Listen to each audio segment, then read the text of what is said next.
Épisode 7, la terreur, quand la Révolution rêve de Rome. Introduction. Nous sommes en 1793. La monarchie a disparu. Louis XVI a été exécuté quelques mois plus tôt. La République est proclamée. Pour beaucoup, la liberté est enfin arrivée. Mais très rapidement, un autre visage de la Révolution apparaît. Les arrestations se multiplient. Les procès deviennent expéditifs. La guillotine fonctionne chaque jour. Les prisons débordent, la peur s'installe. Cette période entrera dans l'histoire sous un nom devenu célèbre, la terreur. Pourquoi une révolution commencée au nom de la liberté aboutit-elle à un régime aussi violent? Cette question passionne les historiens depuis plus de 2 siècles. Pour Monseigneur Jean-Joseph Gaume, la réponse est surprenante. Selon lui, les révolutionnaires ne cherchent pas seulement à changer un gouvernement, ils veulent créer une civilisation entièrement nouvelle. Et pour trouver un modèle, il regarde vers une civilisation vieille de 2000 ans, Rome. La République romaine comme modèle. Lorsque nous pensons à la Révolution française, nous imaginons souvent des drapeaux tricolores. Pourtant, les révolutionnaires eux-mêmes regardaient rarement vers leur propre passé. Leurs héros venaient presque tous de l'Antiquité. Brutus, Caton, Scipion, Cincinnatus, Lycurgue. Les discours de Robespierre, de Saint-Just, ou de plusieurs députés sont remplis de références antiques. Les députés parlent constamment de vertu, de patrie, de citoyen, de tyran, de corruption, autant de notions directement inspirées des auteurs grecs et romains étudiés dans les collèges. Pour Monseigneur Gaume, ce n'est pas un hasard, c'est la conséquence directe de plusieurs siècles d'éducation classique. Robespierre et la vertu.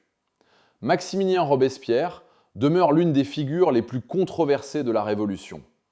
Avocat de formation, lecteur assidu de Rousseau, il parle sans cesse de vertu. Mais de quelle vertu? Pas seulement de la vertu chrétienne.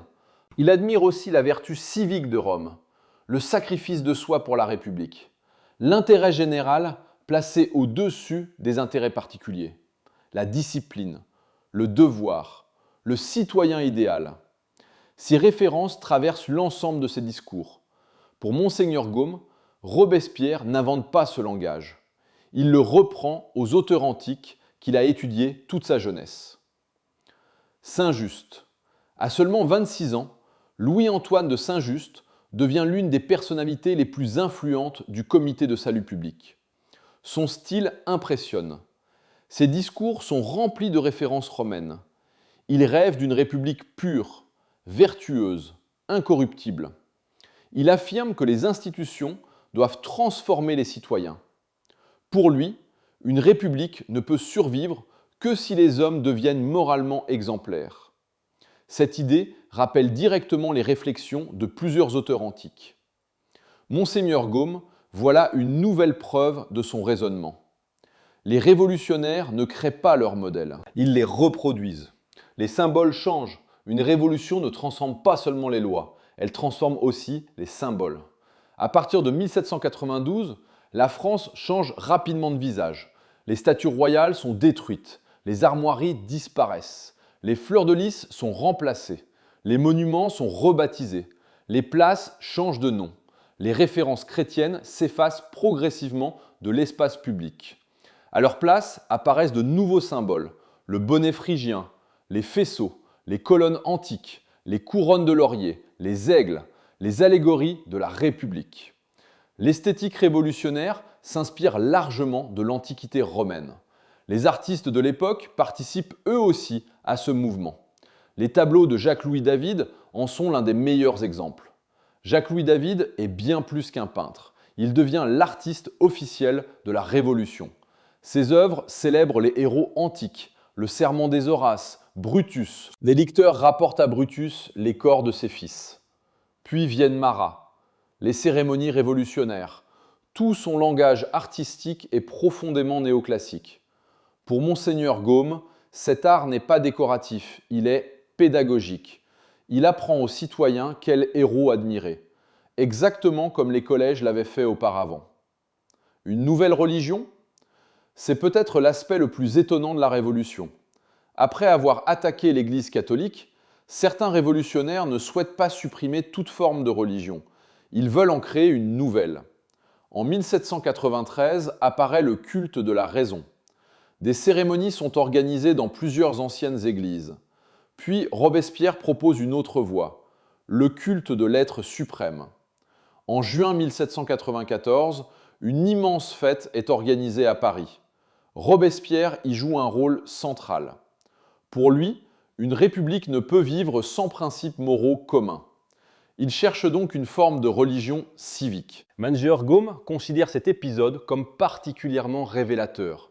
Selon lui, lorsqu'une société abandonne le christianisme, elle ne reste pas sans croyance.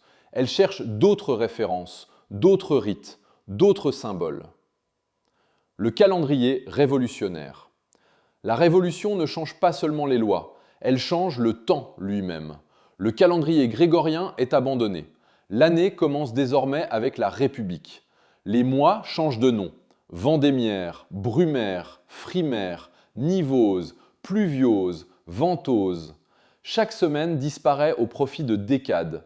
Les fêtes chrétiennes sont supprimées. L'objectif est clair, créer une nouvelle manière de vivre, une nouvelle mémoire, un nouvel imaginaire. Pour Manzeyer-Gaume, cette volonté de recommencer l'histoire à partir de zéro constitue l'une des caractéristiques essentielles de la Révolution. La terreur.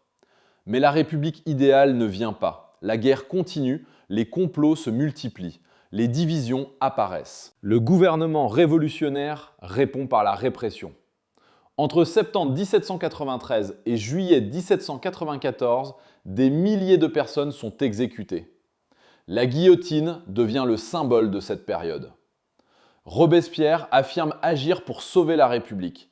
Il prononce une phrase devenue célèbre. La vertu sans laquelle la terreur est funeste, la terreur sans laquelle la vertu est impuissante. Pour Monseigneur Gaume, cette logique est révélatrice.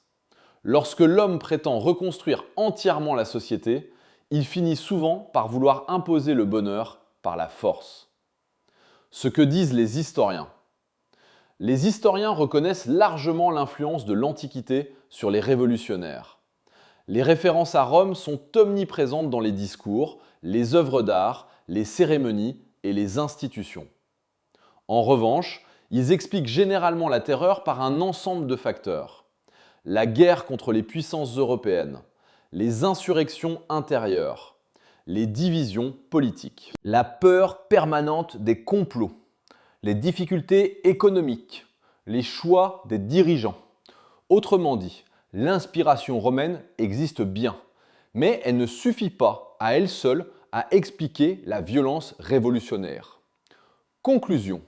Pour Monseigneur Gaume, la terreur représente l'aboutissement logique d'une révolution commencée plusieurs siècles auparavant. Les modèles antiques sont devenus des modèles politiques. La religion chrétienne est remplacée par une religion civique. L'ancien calendrier disparaît. Les anciens symboles sont détruits. Une nouvelle société tente de naître. Mais cette expérience ne dure pas. Très vite, un nouvel homme apparaît. Un général, un stratège, un héros de guerre. Son nom est Napoléon Bonaparte.